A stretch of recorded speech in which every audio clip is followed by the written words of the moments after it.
ಶ್ರೀ ಗುರುಭ್ಯೋ ನಮಃ. ಹರಿ ಓಂ. ಸ್ನೇಹ ಪ್ರತಿಷ್ಠಾನ ಧಾರವಾಡ ಮತ್ತು ಬರಂಜೆ ಗೋವಿಂದಾಚಾರ್ಯ ಪ್ರತಿಷ್ಠಾನ ಬೆಂಗಳೂರು ಸಂಯುಕ್ತ ಆಶ್ರಯದಲ್ಲಿ ಈ ದಿನ ನಾವು ಬರಂಜೆ 90ರ ವಿಶ್ವನಮನವನ್ನು ಹಮ್ಮಿಕೊಂಡಿದ್ದೇವೆ. ಇದು ಮಂಗಳಮಯ ಸಮಯ. ಇದು ಧಾರವಾಡ ಸಾರಸ್ವತ ಪ್ರಪಂಚದ ಶಿಖರಪ್ರಾಯವಾದ್ದು ಈ ನೆಲ. ಇಲ್ಲಿ ದ ರಾ ಬೇಂದ್ರೆಯವರು, ಬೆಡಗೆ ಕೃಷ್ಣ ಶರ್ಮರು, ಆಲೂರು ವೆಂಕಟರಾಯರು, ಮಧುಗುಡಿ ಕೃಷ್ಣರಾಯರು, ಕಾರ್ನಾಡ್ ಸದಾಶಿವರಾಯರು, ಎಂಥ ಮಹನೀಯರೆಲ್ಲ ನೆರೆದಂಥ ಜಾಗ. ಕರ್ನಾಟಕ ಏಕೀಕರಣದ ಚಳುವಳಿ ಆರಂಭ ಆಗಿದ್ದು ಇಲ್ಲಿ. ಕನ್ನಡದ ಸಾರಸ್ವತ ಪ್ರಪಂಚದ ವಿಶಿಷ್ಟವಾಗಿ ವಿದ್ಯಾವರ್ಧಕ ಸಂಘ ಪ್ರಾರಂಭವಾಗಿ ಕನ್ನಡದ ಕಹಳೆ ಮೊಳಗಿದ ಸ್ಥಳ. ಕನ್ನಡ ಮತ್ತು ಸಂಸ್ಕೃತ, ಮರಾಠಿ, ವಿಶೇಷವಾಗಿ ಕನ್ನಡ ಸಂಸ್ಕೃತಕ್ಕೆ ಪ್ರಾಧಾನ್ಯತೆಯನ್ನು ಕೊಟ್ಟಂಥ ಸ್ಥಳ ಧಾರವಾಡ. ಡಾಕ್ಟರ್ ಬರಂಜೆ ಗೋವಿಂದಾಚಾರ್ಯರು ಧಾರವಾಡಕ್ಕೆ ಬಂದು ಹಲವಾರು ವರ್ಷಗಳ ಕಾಲ ಉಪನ್ಯಾಸಗಳನ್ನು ನೀಡಿದಂಥ ಒಂದು ಪವಿತ್ರವಾದಂಥ ಭೂಮಿ. ಇಲ್ಲಿ ಈ ದಿನ ನಾವು ಬರಂಜೆ ವಿಶ್ವನಮನ 90ನ್ನು ಆಚರಣೆ ಮಾಡ್ತಾಯಿದ್ದೀವಿ. ಕಳೆದ ವರ್ಷ ಉಡುಪಿಯಲ್ಲಿ ಆರಂಭ ಆಯಿತು ವಿಶ್ವ ಬರಂಜೆ 90ರ ಸಂಭ್ರಮ. ಬರಂಜೆಯವರ ಜನ್ಮಸ್ಥಾನ ಉಡುಪಿ ಮತ್ತು ಮಣಿಪಾಲ್ನಲ್ಲಿ ಎಲ್ಲ ಮಠದ ಸ್ವಾಮಿಗಳಿಂದ ಈ ಕಾರ್ಯಕ್ರಮ ಶುರುವಾಯಿತು, ಪ್ರಾರಂಭವಾಯಿತು. ಪಲ್ಲಿಮಾರು ಮಠದ ಶ್ರೀಗಳು, ಪುತ್ತಿಗೆ ಮಠದ ಶ್ರೀಗಳು, ಪೇಜಾವರ ಶ್ರೀಗಳು ಎಲ್ಲರೂ ಕೂಡ ಇದಕ್ಕೆ ಬಂದು ಆಶೀರ್ವಾದ ಮಾಡಿ ವಿಶ್ವನಮನ 90ನ್ನು ಆಗುಗೊಳಿಸಿದರು. ಅಲ್ಲಿಂದ ಪ್ರಾರಂಭವಾಗಿ ಮುಂದೆ ಮಂಗಳೂರು, ಪುತ್ತೂರು, ಹೀಗೆ ಕೊನೆಗೆ ರಾಯಚೂರು, ಕಲಬುರಗಿಗಳಲ್ಲಿ ನಡೆದು ಆ ರಥಯಾತ್ರೆ ಬರಂಜ ಬ್ರಹ್ಮರಥ ಈ ದಿನ ಇಲ್ಲಿ ಉಡುಪಿಗೆ ಬಂದಿದೆ. ನಾಳೆ ಹುಬ್ಬಳ್ಳಿ, ಮುಂದಿನ ತಿಂಗಳು ಮೈಸೂರು, ಅದರ ಆಚೆ ತಿಂಗಳು ಚಿಕ್ಕಮಗಳೂರು, ನಂತರದಲ್ಲಿ ಮೇ ತಿಂಗಳಲ್ಲಿ ಅಮೇರಿಕದ 3-4 ಕಡೆ ವಿಶ್ವ ಬರಂಜೆಯನ್ನು ಆಚರಣೆ ಮಾಡ್ತಿರುವ ಸಂಭ್ರಮ. ಕೊನೆಯಲ್ಲಿ ಆಗಸ್ಟ್ 1, 2, 3 ನಾವು ಸಮಾಪನಗೊಳಿಸುವ ಸಂದರ್ಭ. ಇಂಥ ಹಿನ್ನೆಲೆಯಲ್ಲಿ ಆಚಾರ್ಯ ಬರಂಜೆಯವರ ಬ್ರಹ್ಮರಥ ಈಗ ನಡೀತಾ ಇದೆ. ಆಚಾರ್ಯ ಬರಂಜೆಯವರ ವೈಶಿಷ್ಟ್ಯದ ಬಗ್ಗೆ ಈ ದಿನ ಎಲ್ಲ ಮಹನೀಯರು ಇಲ್ಲಿ ಮಾತಾಡೋರಿದ್ದಾರೆ. ಬರಂಜೆಯವರ ಬಗ್ಗೆ ಹೇಳುವಾಗ ಒಂದು ಸಂಗತಿ ನನ್ನ ನೆನಪಿಗೆ ಬರುತ್ತೆ. ಒಮ್ಮೆ DVG ಅವರ ಹತ್ರ, ಆಗ ಮೈಸೂರು ವಿಶ್ವವಿದ್ಯಾಲಯದ ಸಂಸ್ಕೃತ ಪ್ರಾಧ್ಯಾಪಕರು, ತತ್ವಶಾಸ್ತ್ರದಲ್ಲಿ ಅಗ್ರಗಣ್ಯರಾದಂಥ ಹಿರಿಯಣ್ಣವರು ಅವರ ಹತ್ರ ಒಂದು ಮಾತು ಕೇಳಿದರಂತೆ.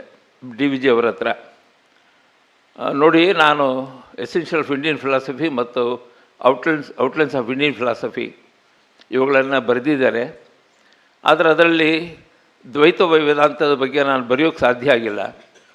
ಅದಕ್ಕೆ ಸಂಬಂಧಪಟ್ಟಾಗ ಯಾರಾದರೂ ಒಬ್ಬರಿದ್ದರೆ ಹಿರಿಯರೊಬ್ಬರನ್ನ ನನಗೆ ಗೊತ್ತು ಮಾಡಿಕೊಡಿ ಅಂತ ಕೇಳಿದ್ರಂತೆ.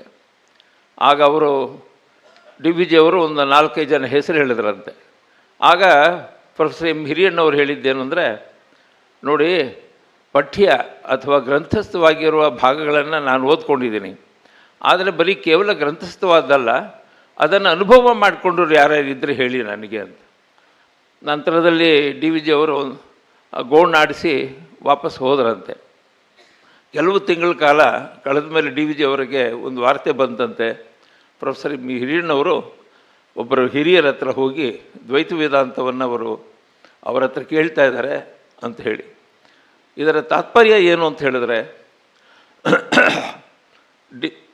ಬರಂಜೆಯವರು ನೆನೆಸ್ಕೊಂಡಾಗ 3 ಪ್ರಕ್ರಿಯೆಗಳನ್ನು ನಾವು ನೋಡ್ಬೋದು. ಒಂದು ಶಬ್ದಬೋಧ ಪ್ರಕ್ರಿಯೆ, ಇನ್ನೊಂದು ಅರ್ಥಬೋಧ ಪ್ರಕ್ರಿಯೆ, ಮೂರನೇದು ಅನುಭವಬೋಧ ಪ್ರಕ್ರಿಯೆ. ಅನೇಕರಿಗೆ ಶಬ್ದ ಮತ್ತು ಅರ್ಥಬೋಧದ ಪ್ರಕ್ರಿಯೆಗಳು ಚೆನ್ನಾಗಿ ಗೊತ್ತಿರುತ್ತೆ. ಅನೇಕ ಶಾಸ್ತ್ರಗಳನ್ನು, ಗ್ರಂಥಗಳನ್ನೆಲ್ಲ ಓದಿರ್ತಾರೆ. ಆದರೆ ಅದು ತನ್ನ ಅನುಭವೈಕ್ಯ ದೃಷ್ಟಿ ಒಳಗಡೆ ಬಂದಿರೋಲ್ಲ. ಇಂಥ ಅನುಭವೈಕ್ಯ ಬೋಧೆ ಆಗೋದಿದೆಯಲ್ಲ, ಅದು ಶಾಸ್ತ್ರ ಪ್ರಪಂಚದಲ್ಲಿ ವಿಶಿಷ್ಟವಾದ್ದು. ಅಂಥ ಶಾಬ್ದಬೋಧ ಪ್ರಕ್ರಿಯೆ, ಅರ್ಥಬೋಧ ಪ್ರಕ್ರಿಯೆ, ಅನುಭವಬೋಧ ಪ್ರಕ್ರಿಯೆ, ಈ ಮೂರು ಪ್ರಕ್ರಿಯೆಗಳನ್ನು ತಮ್ಮಲ್ಲಿ ಅಂತರ್ದೃಷ್ಟಿಯಿಂದ ಒಳಮಾಡಿಕೊಂಡಂಥವರು ಆಚಾರ್ಯ ಬನ್ನಂಜೆ ಗೋವಿಂದಾಚಾರ್ಯರು.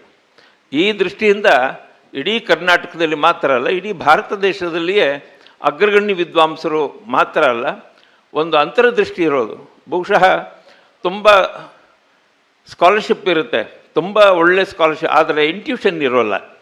ಬನ್ನಂಜೆ ಗೋವಿಂದಾಚಾರ್ಯರಲ್ಲಿ ಒಂದು ಇಂಟ್ಯೂಷನ್ ಇತ್ತು. ಆ ಇಂಟ್ಯೂಷನ್ ಇದ್ದಿದ್ದರಿಂದ ಸಹಸ್ರಾರು ಮಂದಿ ಕರ್ನಾಟಕದಾದ್ಯಂತ ಅವರಿಗೆ, ಅವರ ಮಾತಿಗೆ, ಅವರ ವಾಣಿಗೆ, ಅವರ ಧಾರೆಗಳಿಗೆ ಮನಸೋತಂಥವರು. ಅವರು ಮಾತಾಡ್ತಿದ್ರೆ ನಮಗೆಲ್ಲ ಅನುಭವ ಆಗೋದು. ಅದು ಉಪನಿಷತ್ತು ಆಗ್ಬೋದು, ರಾಮಾಯಣ ಆಗ್ಬೋದು, ಭಾಗವತವಾಗ್ಬೋದು, ಭಾರತ ಆಗ್ಬೋದು, ಯಾವುದೇ ವಿಷಯವಾದರೆ ಆ ವಿಷಯ ಅನ್ನೋದು ನಮಗೆ ಹೃದಯಕ್ಕೆ ಬಂದು ನಾಟೋದು. ಬುದ್ಧಿ ಮಟ್ಟದಲ್ಲಿ ಸ್ವೀಕಾರ ಮಾಡೋದು ಒಂದು ಕ್ರಮ, ಹೃದಯ ಮಟ್ಟದಲ್ಲಿ ಸ್ವೀಕಾರ ಮಾಡೋದು ಇನ್ನೊಂದು ಕ್ರಮ. ಬುದ್ಧಿ ಮಟ್ಟದಲ್ಲಿ ಸ್ವೀಕಾರ ಮಾಡಿ ಅದು ಹೃದಯದಲ್ಲಿ ಅಂತರ್ಗತವಾಗೋದಿದೆಯಲ್ಲ, ಅದು ಕೇವಲ ಬನ್ನಂಜೆ ಗೋವಿಂದಾಚಾರ್ಯರ ಜೊತೆಗೆ ಅವರ ಮಾತುಗಳನ್ನು ಕೇಳಿದಾಗ, ಅವರ ಪ್ರವಚನಗಳನ್ನು ಕೇಳಿದಾಗ, ಅವ್ರ ಜೊತೆಗೆ ಮಾತಾಡ್ತಿರುವಾಗ ನಮಗೆ ಇದು ಪದೇ ಪದೇ ವೇದ್ಯವಾಗ್ತಿತ್ತು.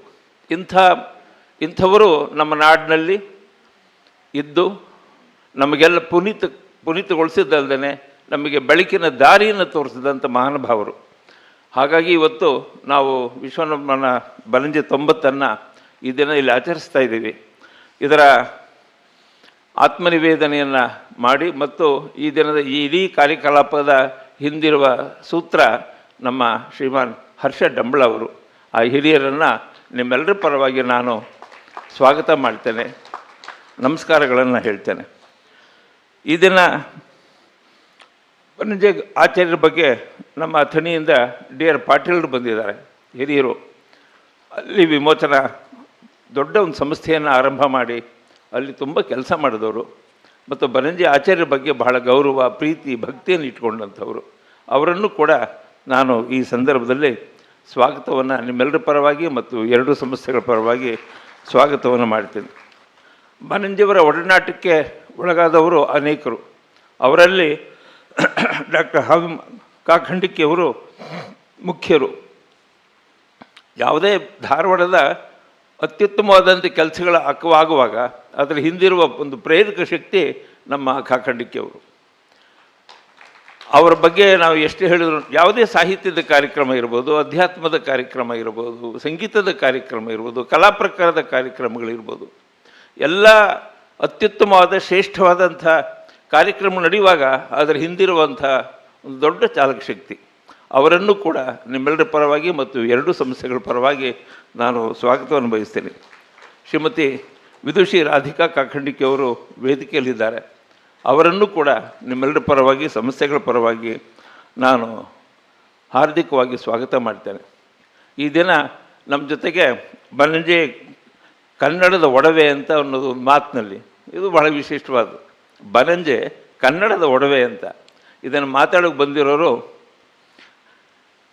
ವಿದ್ವಾನ್ ವಿಜಯಸಿಂಹ ಆಚಾರ್ಯರು. ಆಕಾರದಲ್ಲಿ ಮತ್ತು ವಯಸ್ಸಿನಲ್ಲಿ ಸಣ್ಣವರು, ಆದರೆ ಅವರ ತಿಳುವಳಿಕೆ, ಅವರ ಇರುವ ವಿದ್ವತ್ತು ಇತ್ಯಾದಿಗಳೆಲ್ಲ ಬಹಳ ದೊಡ್ಡದು. ತುಂಬ ವಿನಮ್ರವಾದಂಥ ಒಬ್ಬ ವಿದ್ವಾಂಸ. ಬನ್ನಂಜೆ ಆಚಾರ್ಯರ ಶಿಷ್ಯರಲ್ಲಿ ಅಗ್ರಗಣ್ಯರು ಇವರು. ಬನ್ನಂಜೆಯವರ ಉತ್ತರಾಧಿಕಾರಿ ಅಂತ ಹೇಳಿದ್ರು ತಪ್ಪಿಲ್ಲ. ಹಾಗೆ ಆಚಾರ್ಯ ಬನ್ನಂಜೆಯವರಲ್ಲಿಯೇ ಅಧ್ಯಯನ ಮಾಡಿ ಅವರಿಂದ ಭೇಷ್ ಅನ್ಸ್ಕೊಂಡಿರೋರು. ಅವರಿಂದ ಈ ಹುಡುಗ ಮುಂದೆ ಚೆನ್ನಾಗಿ ಬೆಳಿಬಲ್ಲ ಅನ್ನೋ ಹಾಗೆ ಇವರ ಇತ್ತೀಚೆಗೆ 3 ನಾಟಕಗಳು, 3 ಆಟ 3 ನೋಟ ಅಂಥೇಳಿ 3 ಸಂಸ್ಕೃತದ ನಾಟಕಗಳನ್ನು ಅನುವಾದ ಮಾಡಿ ಅದು ಲೋಕಾರ್ಪಣೆ ಆಯಿತು. ಅದ್ರ ಜೊತೆಗೆ ಸಂಗ್ರಹ ರಾಮಾಯಣ ಕೂಡ ಅನುವಾದವಾಗಿ ಅದು ಕೂಡ ಇತ್ತೀಚೆಗೆ ಲೋಕಾರ್ಪಣೆ ಆಯಿತು ಅದಮಾರು ಮಠದ ಕಿರೀಶ್ರೀಗಳಿಂದ. ಇತ್ತೀಚೆಗೆ ಇನ್ನೊಂದಷ್ಟು ಅನೇಕ ಕೆಲಸಗಳನ್ನು ಅವರು ಮಾಡ್ತಾಯಿದ್ದಾರೆ. ಅಂಥ ಒಬ್ಬ ಯುವ ವಿದ್ವಾಂಸ, ಒಳ್ಳೆಯ ಪ್ರತಿಭಾವಂತ, ಅವರನ್ನು ಕೂಡ ನಿಮ್ಮೆಲ್ಲರ ಪರವಾಗಿ ಮತ್ತು ಎರಡೂ ಸಂಸ್ಥೆಗಳ ಪರವಾಗಿ ನಾನು ಹೃತ್ಪೂರ್ವಕವಾಗಿ ನಾನು ಸ್ವಾಗತಿಸ್ತೇನೆ. ಇದನ್ನು ಬನ್ನಂಜೆಯವರ ಭಗವದ್ಗೀತೆಯ ಒಳನೋಟಗಳ ಬಗ್ಗೆ ಮಾತಾಡ್ತಿರೋರು ನನ್ನ ಅತ್ಯಂತ ದೀರ್ಘಕಾಲದ ಸ್ನೇಹಿತರು ಶ್ರೀರಾಮ್ ಭಟ್ರು. ನಮಗೆ ಬೆಂಗಳೂರಿನಲ್ಲಿದ್ದಾಗ ಅವರು ಆಗಾಗ ವಾರದೊಮ್ಮೆ 15 ದಿನಕ್ಕೊಮ್ಮೆ ಅದು ನಮ್ಮ ಕೈ ಸಿಗ್ತಿದ್ರು. ಅವ್ರ ಮನೆಗೆ ಹೋಗ್ತಾ ಇದ್ದೆ, ಬರ್ತಾ ಇದ್ದೆ, ಮಾತಾಡ್ತಾ ಇದ್ದೆ. ಒಳ್ಳೆ ವಿದ್ವಾಂಸರು. ವಿಶೇಷವಾಗಿ ವೇದಾಂತ ಮತ್ತು ಸಾಹಿತ್ಯದಲ್ಲಿ ಅವರಿಗೆ ಒಳ್ಳೆ ಪರಿಶ್ರಮ. ಆ ಹಿನ್ನೆಲೆಯಲ್ಲಿ ಅವರು ಕಾಳಿದಾಸನ ಮೇಲೆ ಒಂದು ಮಹಾಪ್ರಬಂಧವನ್ನು ಬರೆದು PhD-ಯನ್ನು ಡಾಕ್ಟರೇಟನ್ನು ಪಡೆದವರು. ಇಷ್ಟು ಮಾತ್ರ ಅಲ್ಲ, ಅನೇಕ ಕೃತಿಗಳನ್ನು ಅವರು ತಂದಿದ್ದಾರೆ. ಅವರು ತುಂಬ ಅನೇಕರಿಗೆ ಸಹಾಯ ಮಾಡಿದ್ದಾರೆ.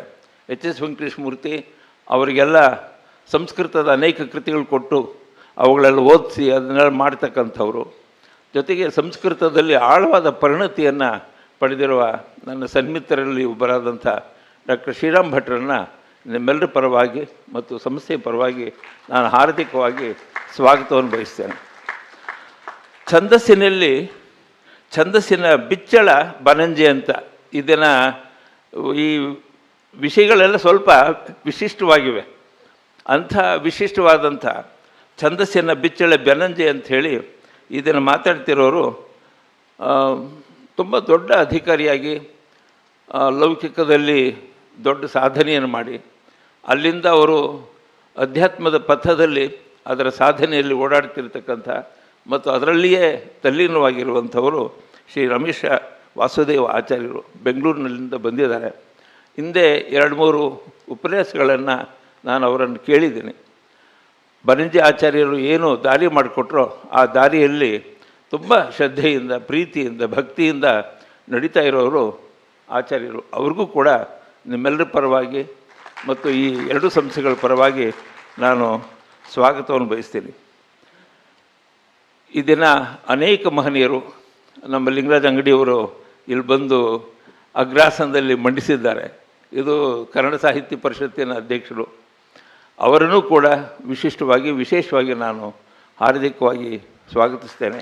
ಅನೇಕ ತಾಯಂದಿರಲ್ಲಿದ್ದೀರಿ ಮತ್ತು ಬನಂಜೆ ಗೋವಿಂದಾಚಾರ್ಯರ ಅಭಿಮಾನಿಗಳು ನೀವಿಲ್ಲಿದ್ದೀರಿ. ಸಂಸ್ಕೃತ ಸಾಹಿತ್ಯದ ಬಗ್ಗೆ ಅತ್ಯಂತ ಪ್ರೀತಿ ಉಳ್ಳವರು ಅನೇಕರು ಇಲ್ಲಿ ಬಂದಿದ್ದೀರಿ. ಇಷ್ಟು ಮಾತ್ರ ಅಲ್ಲ, ನಮ್ಮ ಸ್ನೇಹ ಪ್ರತಿಷ್ಠಾನ ಧಾರವಾಡದ ಅನೇಕ ಮಂದಿ ಇಲ್ಲಿ ನೆರೆದಿದ್ದೀರಿ. ನಿಮ್ಮೆಲ್ಲರನ್ನೂ ಕೂಡ ಈ ಸಂಸ್ಥೆಯ 2 ಸಂಸ್ಥೆಗಳ ಪರವಾಗಿ ವೈಯಕ್ತಿಕವಾಗಿ ನಾನು ಸ್ವಾಗತವನ್ನು ಬಯಸ್ತೇನೆ. ಎಲ್ಲ ಮಾಧ್ಯಮದ ಮಿತ್ರರು ನಮ್ಮ ಜೊತೆ ಇಲ್ಲಿ ನೆರೆದಿದ್ದಾರೆ. ನಿಮ್ಮೆಲ್ಲರಿಗೂ ನಾನು ಸ್ವಾಗತವನ್ನು ಬಯಸಿ ಈ ಕಾರ್ಯಕ್ರಮದ ಹಿಂದಿರುವ ನಮ್ಮ ಬನಂಜೆ ಗೋವಿಂದಾಚಾರ್ಯ ಪ್ರತಿಷ್ಠಾನದ ಮುಖ್ಯ ಟ್ರಸ್ಟಿಗಳಾದಂಥ ಡಾಕ್ಟರ್ ವೀಣಾ ಬನಂಜೆ ಅವರನ್ನು ನಾನು ನಿಮ್ಮೆಲ್ಲರ ಪರವಾಗಿ ಸ್ವಾಗತವನ್ನು ಬಯಸ್ತಾ, ಅವರು ಈ ಕಾರ್ಯಕ್ರಮವನ್ನು ಬನಂಜೆ ಆಚಾರ್ಯರು ಈ ಕಾರ್ಯಕ್ರಮವನ್ನು ಇಲ್ಲಿ ನಡೆಸೋದಕ್ಕೆ ಅವರು ಪ್ರೇರಣೆ ಅವರು ಒದಗಿಸ್ಕೊಟ್ಟಿದ್ದಾರೆ. ಆಚಾರ್ಯ ಬನಂಜೆಯವರು ಯಾರ್ಯಾರಲ್ಲಿ ಎಲ್ಲೆಲ್ಲಿ ನಿಂತುಕೊಂಡು ಯಾರ್ಯಾರನ್ನು ಯಾವ್ಯಾವ ರೀತಿಗಳಲ್ಲಿ ಮಾರ್ಗದರ್ಶನ ಮಾಡ್ತಾ ಇದ್ದಾರೆ ಅನ್ನೋದು ತುಂಬ ಅನೂಹ್ಯವಾದ್ದು, ಅದು ಅಗಮ್ಯವಾದ್ದು. ಆದರೆ ಒಬ್ಬೊಬ್ಬರ ಮನಸ್ಸಿನಲ್ಲಿ ನಿಂತ್ಕೊಂಡು ಅದನ್ನು ಕೆಲಸ ಮಾಡ್ತಾ ಇದ್ದಾರೆ. ಅದರ ಒಂದು ರೂಪ ನಮ್ಮ ಹರ್ಷ ಡಂಬಳವರು ಮತ್ತು ನಮ್ಮ ಕಾಕಂಡಿಕಿ ಅವರನ್ನು ಕೂಡ ಮತ್ತೊಮ್ಮೆ ನಾನು ಸ್ವಾಗತವನ್ನು ಬಯಸಿ ಈ ಕೆಲವು ಪ್ರಾಸ್ತಾವಿಕವಾದ ಮತ್ತು ಸ್ವಾಗತದ ಮಾತುಗಳನ್ನು ಮುಗಿಸ್ತೀನಿ. ನಮಸ್ಕಾರ.